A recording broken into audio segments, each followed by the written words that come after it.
Hello, Minneapolis.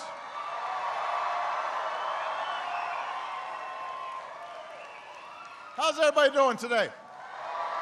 You look good. It is good to see all of you. I missed Minneapolis. I missed you guys. Go ahead and have a seat. I'm going to be talking for a while.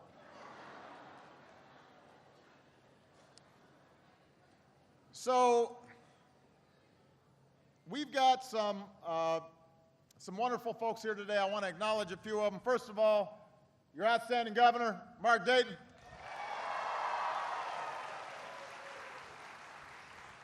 Your wonderful senators, Al Franken and Amy Klobuchar. Congressman Keith Ellison.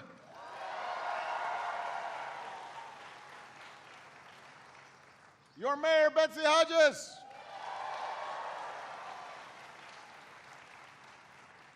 And all of you are here, and that's special. I want to thank Rebecca for not just the introduction and for sharing her story, but for letting me hang out with her and her family for the last couple of days. I really like her. And her husband is like the husband of the year. Generally, you don't want your wife to meet Rebecca's husband, because, you know, she'll be like, well, why don't you do that? Why aren't you like that? You know, I've been wanting to visit a place where all the women are strong and the men are good looking, and the children above average.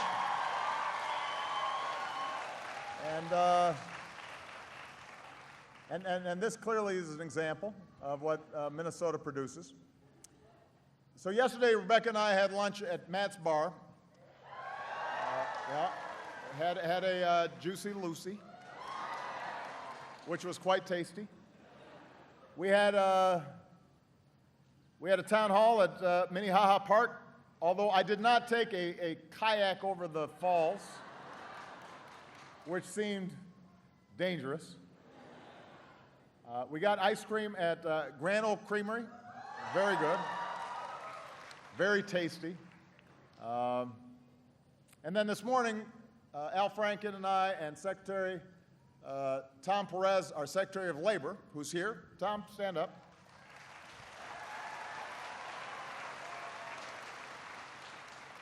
We stopped by a community organization that helps with a lot of job programs and job placement programs.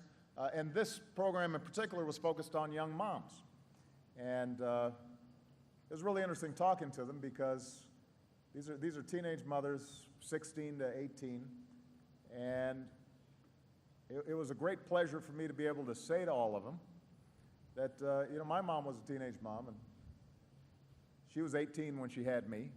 And to be able to say to all of them that here in this country, it is possible for the child of a teenage mom, a single mom, to end up being president of the United States. And I think that it maybe gave them something to think about.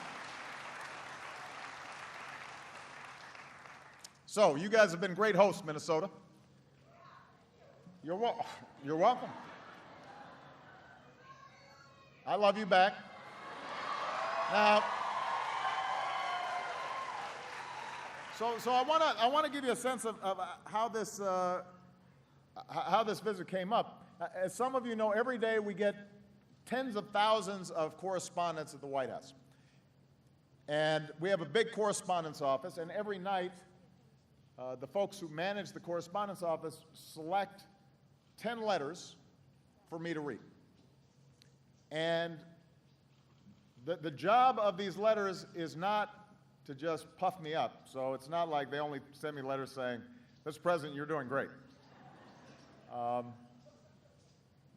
Sometimes the letters say, thank you for something I may have done. Sometimes the letters say, you are an idiot and the worst president ever.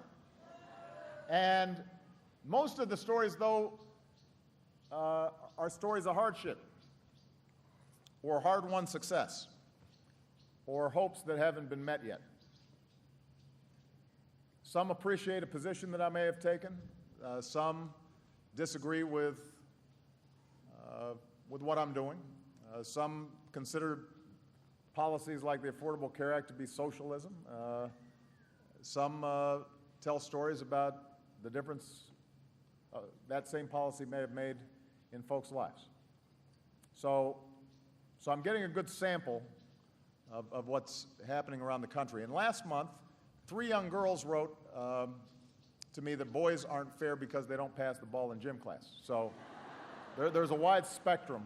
And I'm going to prepare an executive order on that. But the letter that Rebecca sent stood out. First of all, because she's a good writer, and also because she's a good person. And the story that she told me reminded Michelle and I of some of our own experiences when we were there, Rebecca and her husband's age. And in many ways, her story for the past 5 years is our story. It's the American story. In early 2009, Rebecca and Ben, her husband, they were newly married, expecting their first son, Jack. She was waiting tables. He was in construction. Like millions of middle-class families who got hammered by the Great Recession, the worst recession since the Great Depression, life was about to get pretty hard. If only we had known, she wrote, what was about to happen to the housing and construction market. Ben's business dried up, but as a new husband and dad, he did what he had to do. So he took whatever jobs he could, even if it forced him to be away from his family for days at a time. Rebecca realized she needed to think about how her career would unfold, so she took out student loans and enrolled in St. Paul College and retrained for a new career as an accountant. And it's been a long, hard road for them. They had to pay off debt, they had to sacrifice for their kids and for one another. But then last year they were able to buy their first home, and they've got a second son. And they love where they work, and Ben's new job lets them to be home for dinner each night. And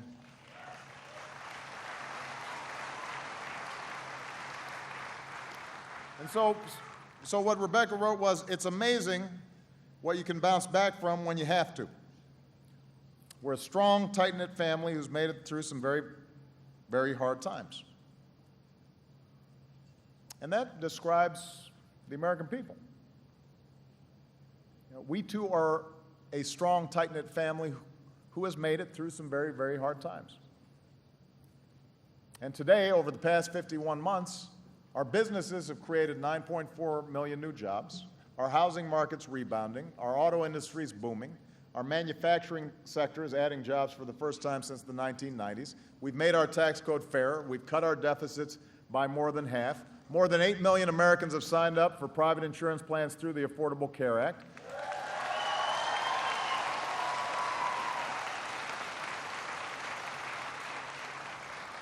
So here in Minnesota, you can now say that the women are strong, the men are good-looking, the children are above average, and 95% of you are insured.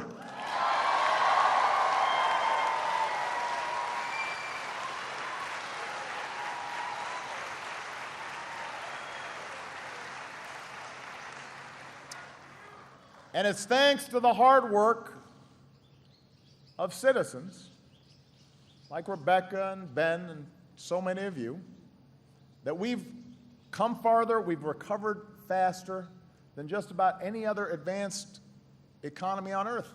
More and more companies are deciding that the world's #1 place to create jobs and invest is once again the United States of America.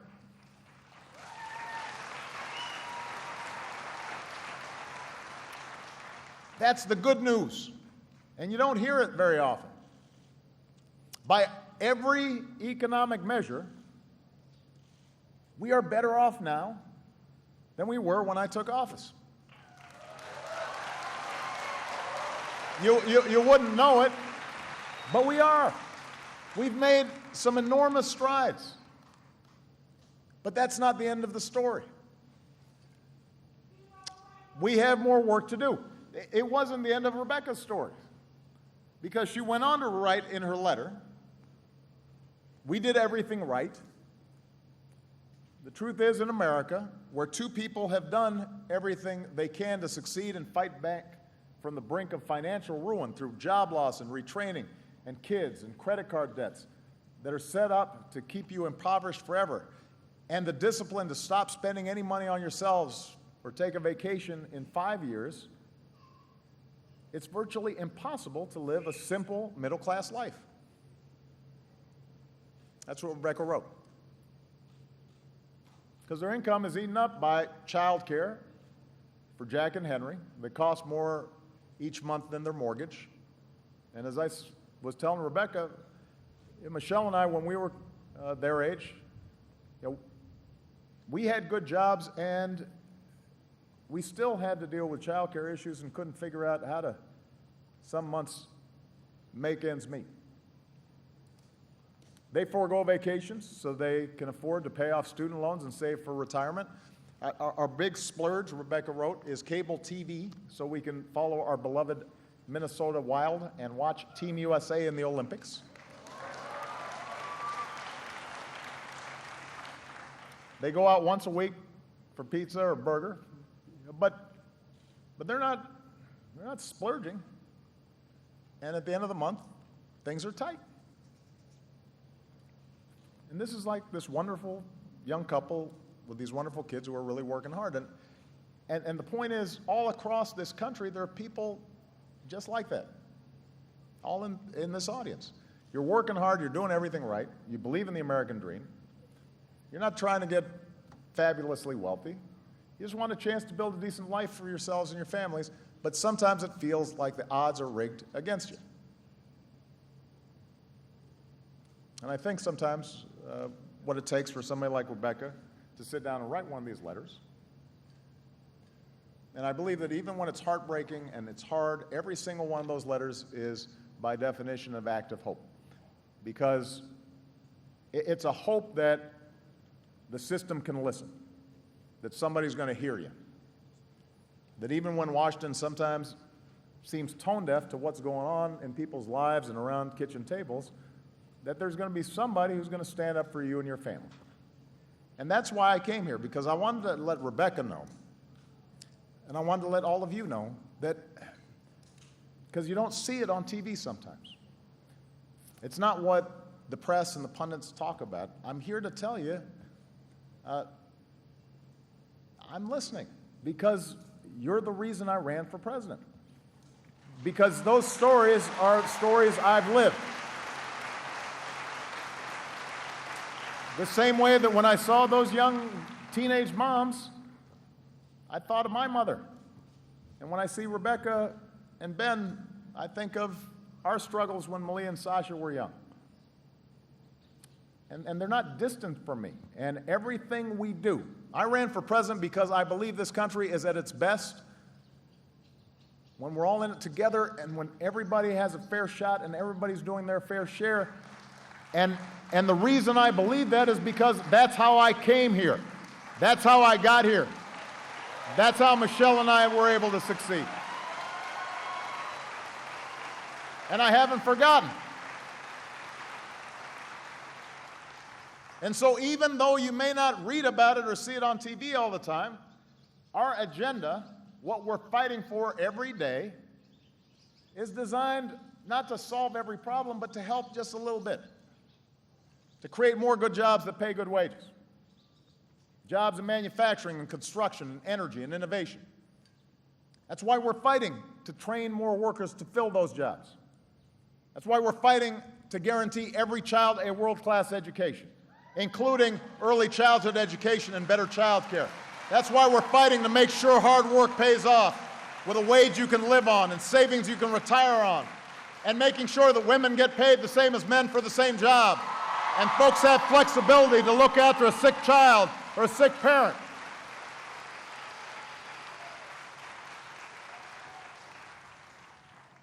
That's what we're fighting for. We're fighting so everybody has a chance.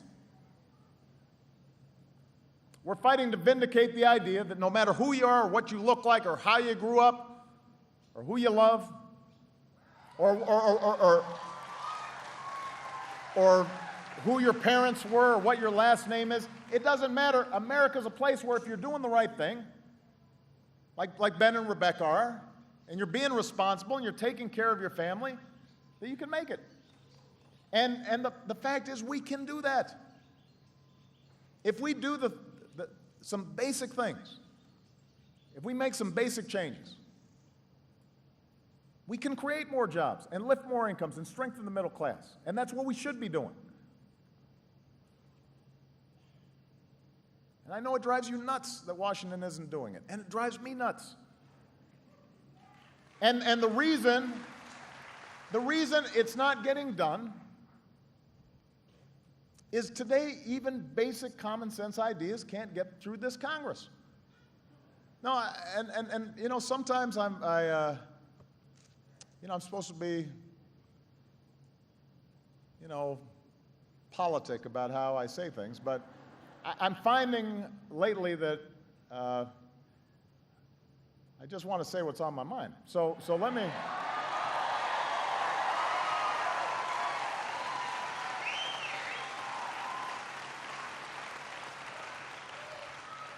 So let me just be clear. I want you to think about this. So far this year, Republicans in Congress have blocked or voted down every single serious idea to strengthen the middle class. Now, you may think I'm exaggerating. Let me go through the list. They've said no to raising the minimum wage. They've said no to fair pay.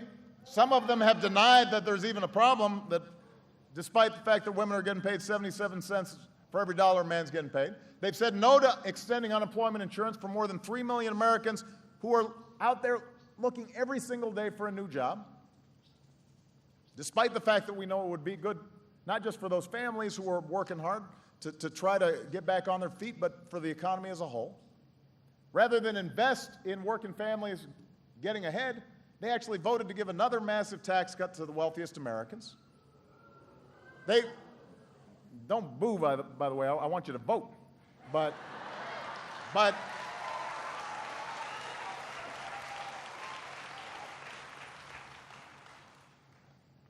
mean, over and over again, they show that they'll do anything to keep in place systems that really help folks at the top but don't help you. And they don't seem to mind. And their obstruction is keeping a system that is rigged against families like Ben's and Rebecca's. Now, I'm not saying these are all bad people. They're not. When I'm sitting there just talking to them about family, we get along just fine. Many of them will acknowledge when I talk to them, yeah, I know, I wish we could do something more, but I can't, but they can't be too friendly towards me because they'd be run out of town by the Tea Party. But sometimes I get a sense they just don't know what most folks are going through. They keep on offering a theory of the economy that's time and again failed for the middle class. They think we should give more tax breaks to those at the top. They think we should invest less in things like education. They think we should let big banks and credit card companies and polluters and insurers do whatever is best for their bottom line without any responsibility to anybody else. They want to drastically reduce or get rid of the safety net for people trying to work their way into the middle class. And if we did all these things, they think the economy will thrive and jobs will prosper and everything will trickle down. And just because they believe it doesn't mean the rest of us should be believing it. Because we've tried what they're peddling and it doesn't work.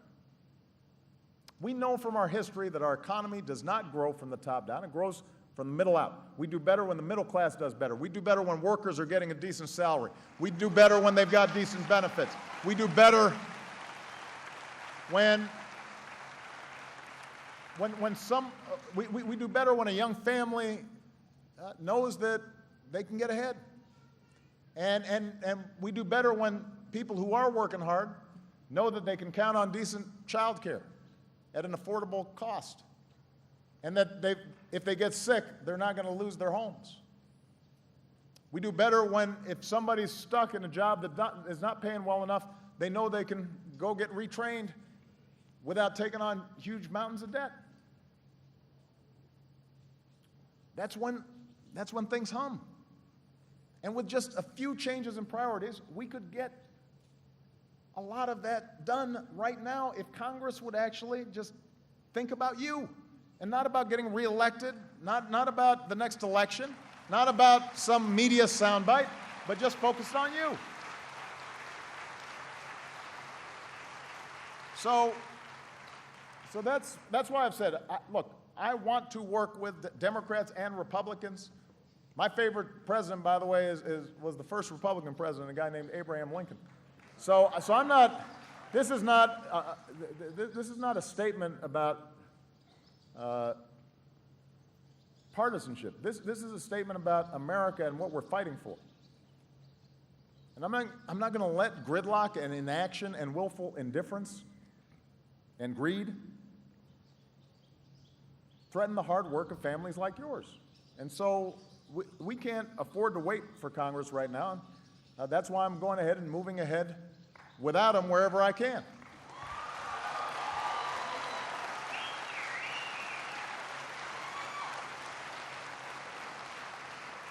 That's why I acted to raise more workers' wages by requiring federal contractors to pay their employees a fair wage of at least $10.10 an hour. That's why I acted to help nearly 5 million Americans make student loan payments cap those payments at 10% of their income. That's why I made sure more women have the protections they need to fight for fair pay in the workplace. That's why we went ahead and launched new hubs to attract more high-tech manufacturing jobs to America. And now, some of you may have read, so we take these actions, and then now Republicans are mad at me for taking these actions. They're not doing anything, and then they're mad that I'm doing something. I'm not sure which of the things I've done they find most offensive, but they've decided they're going to sue me for doing my job. I might have said in the heat of the moment during one of these debates, I want to raise the minimum wage, so sue me when I do. But I didn't think they were going to take it literally.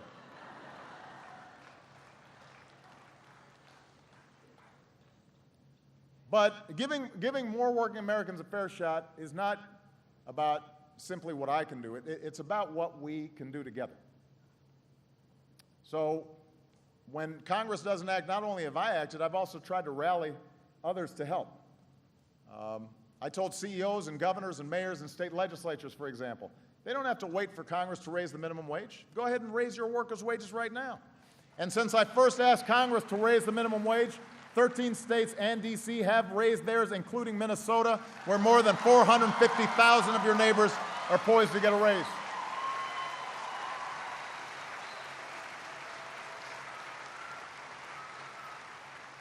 You know, when Gap raised wages for its employees, job applications went up through the roof. It was good for business. I even got a letter from a proud mom right here in Minneapolis who just wanted me to know that her son starts his employees at $15 an hour at Aaron's Green Cleaning here in town. There they are. So the letter said, "We are very proud of his people-centered business philosophy. 3 cheers for a decent living wage."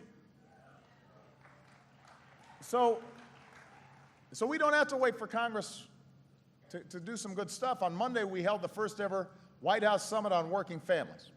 And we heard from a lot of other families like Ben and Rebecca. They count on policies like paid leave and workplace flexibility to juggle everything.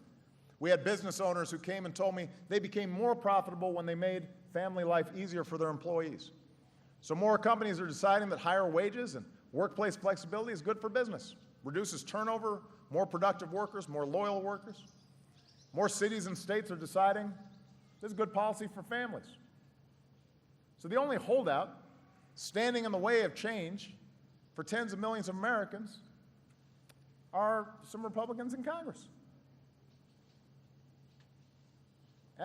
Because I just want to be real blunt. If you watch the news, you just see, okay, Washington is a mess, and the basic attitude is everybody's just crazy up there.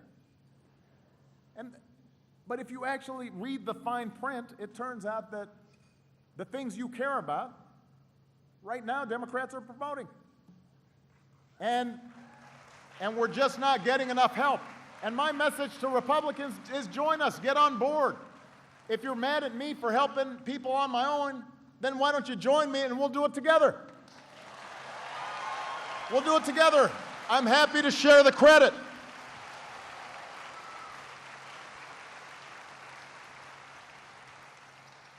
You're mad at me for doing some things to raise the minimum wage? Let's pass a law.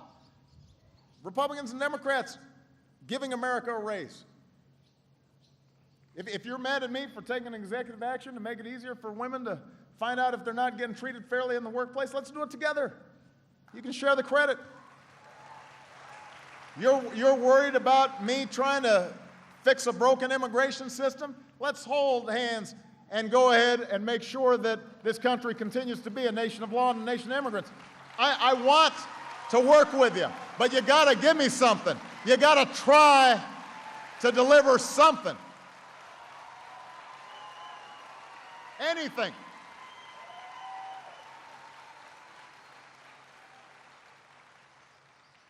They don't do anything except block me and call me names. And it can't be that much fun. It'd be so much more fun if they said, you know what, let's do something together. If they were more interested in growing the economy for you and the issues that you're talking about, instead of trying to mess with me, then we'd be doing a lot better. That's what makes this country great, is when we're all working together. That's the American way. Now more than ever, with the 4th of July next week, Team USA moving on down in Brazil, you know, we should try to rally around some economic patriotism that says we rise or fall as one nation, one people.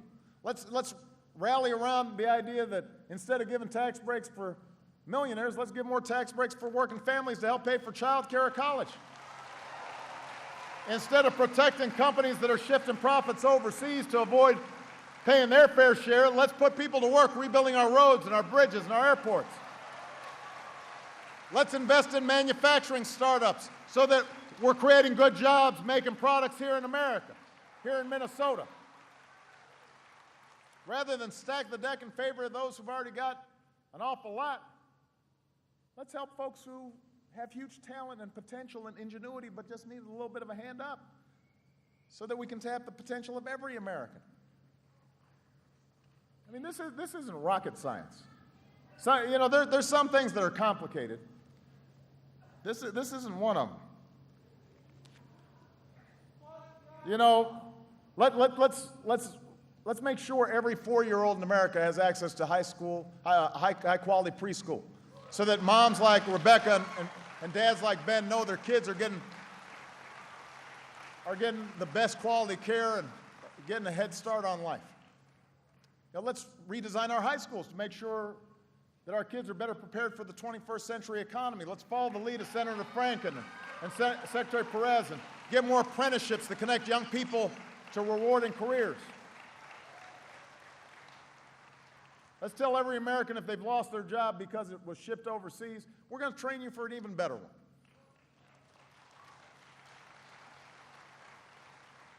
Let's rally around the patriotism that says our country's stronger when every American can count on affordable health insurance and Medicare and Social Security, and women earn pay equal to their efforts, and family can make ends meet if their kid gets sick. And when nobody who works full-time is living in poverty. We can do all these things. And so let me wrap up by saying this.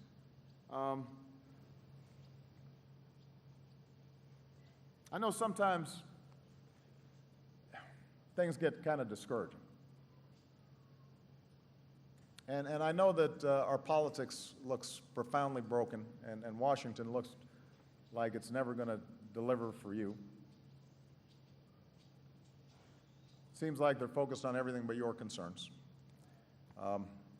And I know that when I was elected in 2008 and then re-elected in 2012, so many of you were hoping that we could get Washington to work differently. And sometimes when I get stymied, you think, maybe not. Maybe it's just too tough. Maybe things won't change. And I get that frustration. And the critics and the cynics in Washington, they've written me off more times than I can count. But I'm here to tell you, don't get cynical. Despite all of the frustrations, America's making progress. Despite the unyielding opposition, there are families who have health insurance now who didn't have it before. And there are students in college who couldn't afford it before. And there are workers on the job who didn't have jobs before. And there are troops home with their families after serving tour after tour. Don't think that we're not making progress.